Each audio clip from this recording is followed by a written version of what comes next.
안녕하십니까. 의공기사 산업기사 강의를 하고 있는 서승효입니다. 이번 시간에는 제19년도 4회차 산업기사 문제를 기출문제를 한번 풀어보는 시간을 갖도록 하겠습니다. 먼저 1번입니다. 1번. 다음은 혈액순환에 대한 것으로 무엇을 설명한 것인가 라고 나와 있는데, 자, 보기를 보시면 우심실은 심방으로부터 유입된 혈액을 폐동맥을 통하여 폐로 밀어내고 폐 확산 적용에 의해 산화된 동맥혈을 두 개의 폐정맥을 통해 좌심방으로 보내게 되는데, 이것을 소순환이라고 한다. 즉 여기서 중요한 내용은 뭡니까? 우심실은 심방으로부터 유입된 혈액을 어디로 보낸대요? 아니, 어딜 통해서? 폐동맥을 통해서 폐로 보내겠대요. 폐로 보낸 다음에 폐에서 산화된 동맥혈이라는 건 산소를 받는다라는 거겠죠. 기체교환이 일어난다. 그걸 다시 폐정맥을 통해 심장으로 들여보낸다. 얘가 무슨 과정입니까? 바로 폐순환 과정이죠. 그래서 정답은 2번 폐순환이 정답이 되겠습니다. 2번 문제입니다. 2번. 산소 헤모글로빈 해리곡선의 S자에 영향을 미치는 요소가 아닌 것은 이라고 나와 있는데, 산소 헤모글로빈 해리곡선을 간략하게 설명을 해드리자면, 일단 온도와 산소 간의 해리 농도가 있고요.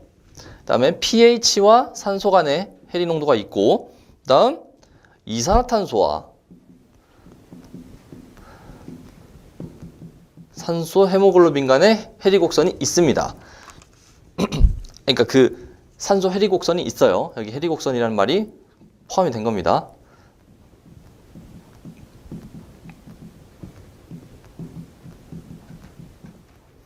그래서 산소 헤모글로빈 해리곡선 그거 S자 모양에 영향을 주는 인자는 당연히 온도거나 pH거나 이산화탄소겠죠. 이렇게 셋이 아닌 것은 일단 혈당이 되겠네요. 자, 그러면 얘들을 간단하게 다시 그려볼게요. 이 문제는 종종 나올 수도 있기 때문에 일단 먼저 온도와 해리곡선의 관계는 어떠냐, 이렇게 돼 있습니다. 그 다음 가로축이 산소 분압이에요. 산소 분압이라는 건 어느 정도 산소 분압이라는 거는 헤모글로빈 내에서 산소가 얼마나 차지하고 있느냐, 뭐 이런 의미가 되어 있고, 위에가 산소 헤모글로빈입니다. 퍼센테이지고요. 자, 그래서 해리곡선은 온도는 이런 식으로 갑니다. 자, 왜 세 개를 그렸을까요? 똑같은 조건에 온도가 영향을 미치는 거라고 했죠. 다른 조건은 다 똑같은데 온도에 따라서 이 해리곡선이 변할 수 있다라는 내용이죠. 그러면 온도에 따라서 이렇게 혹은 이렇게 혹은 이렇게 나타난다라는 건데, 맨 위에 게 온도가 제일 낮다라고 보시면 되겠습니다. 즉, 그 말은 온도가 높아질수록 산소 해리곡선은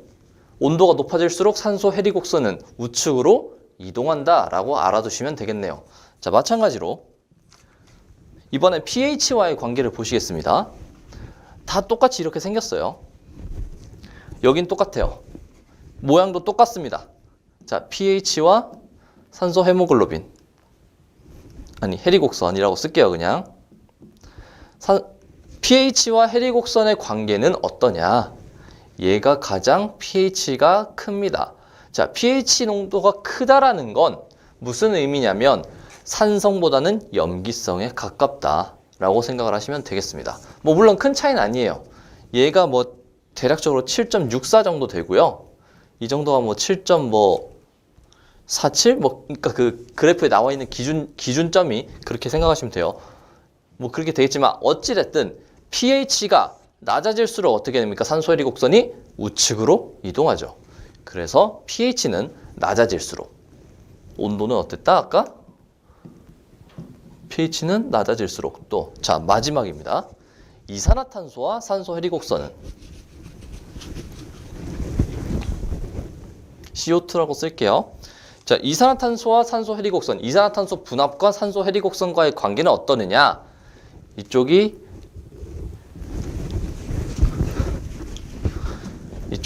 CO2 분압이 가장 낮습니다. 여기가. 그 다음이 중간이겠죠? 얘가 CO2 분압이 높습니다. 즉, 이산화탄소 분압이 높아질수록 산소 해리곡선이 어떻게 돼요? 우측으로 이동하죠. 그걸 써놓은 겁니다. 자, 그래서 얘를 왜 써놨느냐? 간혹 물어봅니다. 이걸 간혹 물어봐요. 다음 중 산소 해리곡선을 우측으로 이동시킬 조건이 아닌 것은, 맞는 것은 가끔 물어봅니다. 그래서 산소 해리곡선이 오른쪽으로 움직이는 경우는 어떻다? 온도가 높아지거나 혹은 pH가 낮아지거나 이산화탄소 분압이 높아지거나다. 이렇게 기억을 해두시면 될 것 같습니다. 여기까지 기억을 해두시면 될 것 같아요. 기사에도 종종 나오는 내용이기 때문에. 이렇게 정답은 어쨌든 2번 문제는 2번이 정답이 되겠습니다.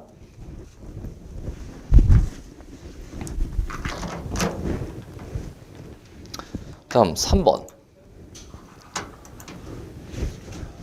광센서를 응용하여 측정하는 양으로만 이루어진 것은 무엇이냐라고 나와 있습니다. 광센서라 하면 일단 뭘 받아서 뭐를 감지를 하는 거예요? 광센서라니까 빛을 감지하는 거겠죠. 빛을 감지해서 무언가 출력을 나타내는 건 뭐가 있느냐라고 물어보는 문제죠. 자, 1번 산소 포화도 맞고요. 전압? 아니죠. 전압은 조금 애매합니다. 자, 2번 유전율. 산소 포화도 광량은 맞는데 유전율이 아니에요. 2번도 아니고요. 3번 이산화탄소 분압, 광량, 유전율. 근데 유전율 아니라고 했죠. 그럼 4번 보실게요. 4번 산소 포화도, pH, 이산화탄소 분압 나와 있는데 정답은 4번이 정답이 되겠습니다. 산소 포화도랑 pH 어쨌든 관계가 있고요. 자, 여기서 근데 중요한 건 뭐냐면 산소 포화도와 이산화탄소 분압은 사실상 같은 내용입니다. 왜? 헤모글로빈을 잘 생각을 해보시면 헤모글로빈은 이산화탄소 혹은 산소랑 결합을 하죠. 그러면 헤모글로빈의 산소 분압이 낮아지면 당연히 이산화탄소 포화도는 높아지겠죠. 즉 얘네들 어쨌든 같은 내용이고, 그럼 pH가 맞냐 아니냐만 보면 되는데 pH는 광센서를 응용하여 측정할 수 있는 거다. 그래서 정답은 4번이 정답이 되겠습니다. 4번 열전쌍의 장점이 아닌 것은 이라고 나와 있습니다. 자, 열전쌍은 일단 무슨 센서예요? 열 센서죠. 열을 감지하는 센서입니다. 그러면 일단 열 센서, 열전쌍의 장점으로는 뭐가 있느냐? 소형화할 수 있고요. 그 다음에 응답 속도가 빠르고요. 증폭기가 따로 필요 없다라는 게 장점이 되겠습니다. 자, 그러면 열전쌍의 장점이 아닌 것은 크기가 작다 맞고요. 열 용량이 작다 역시 맞고요. 응답 시간 빠르다 맞아요. 근데 증폭기가 필요로 하다 안 하다? 필요하지 않다. 자, 그래서 정답은 4번이 일단 정답이 되겠습니다. 자, 근데 이걸 모르셔도 사실 보세요. 고감도 증폭기가 만약에 필요하다라면 열전쌍이 과연 소형화, 크기가 작아질 수 있을까요? 없겠죠. 그렇게 생각을 하시면 만약에 문제를 모르시더라도 찍으시더라도 1번 아니면 4번 둘 중 하나로 찍으셔야 된다. 하지만 정확한 내용은 열전쌍의 장점으로 크기가 작다, 소형화할 수 있다. 그 다음에 응답 속도 빠르다. 그 다음에 연용량이 작다기 때문에 4번이 옳지 않은 거다라고 생각을 하시면 되겠습니다. 5번 문제입니다. 막을 경계로 한 두 이온의 용액의 평형 상태에서의 전위를 예측할 수 있는 방법은 이라고 나와 있는데 얘는 일단 너스트 방정식으로 알고 계시면 될 것 같습니다. 정답은 2번입니다.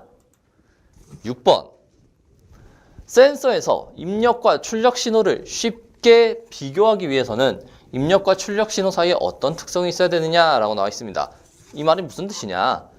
센서에서 입력 신호가 있을 거고 센서로 들어오는 입력 신호가 있을 거고 입력이 있을 거고 센서는 그 입력을 받아서 출력 신호를 내보낼 겁니다. 그러면 입력이 달라지면 당연히 출력 신호도 달라져야지 센서의 역할을 하는 거죠.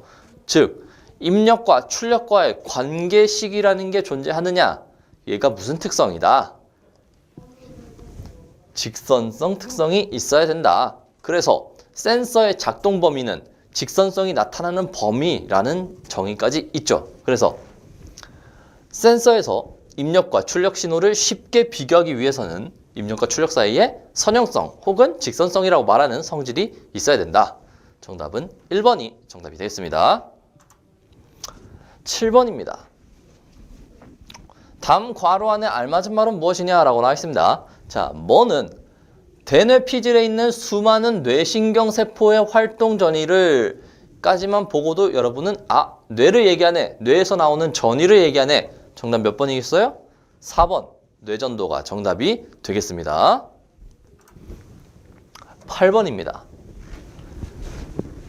측정용 전극과 전기 자극용 전극에 대한 설명으로 옳은 것은 이라고 나와 있습니다. 자, 1번 원리상 서로 다른 전극이다? 아니요, 원리는 똑같습니다. 아니고요. 2번 전기 자극용 전극을 측정용으로 사용할 수 없다라고 나와 있는데 전기 자극용은 측정용으로 사용할 수 있습니다. 다만 측정용은 전기 자극용으로 사용할 수 없다. 그래서 얘는 아니고요. 3번 AgCl 전극은 은염화원 전극이죠. 걔는 전기 자극용 전극으로 적합하지 않다라고 나와 있는데 얘가 맞는 내용입니다. 정답은 3번이 정답이 되겠습니다.